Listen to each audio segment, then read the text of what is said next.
מאוד. אדליידה, אתה יכול לקרוא לי אדם, אדוני? או גבעת? או גבעת אדם?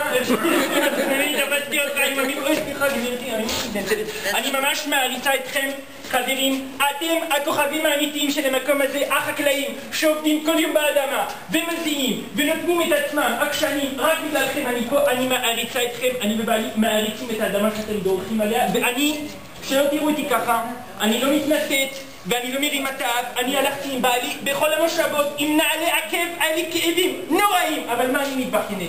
מי שסובל זה אתם מצריכים כל הזמן, יש לכם הרי ריח נוראים מהעבודה בביצה, זה לא שאני בלעלי, באמת זה העובדות אמיתיות. בן אדם עובד בביצה, יש לו ריח לא טוב, אין מה לעשות, אבל בגלל זה, בעלי החליט לעשות פה עצי בושם, שיהיה לכם פה ריח נהדר, גם בגלל זה, וגם בגלל שלבעלי יש ראש כלכלי, חבל על הזמן, אקסטראורדינר. בעלי הוא רואה את הביג פיקצ'ר.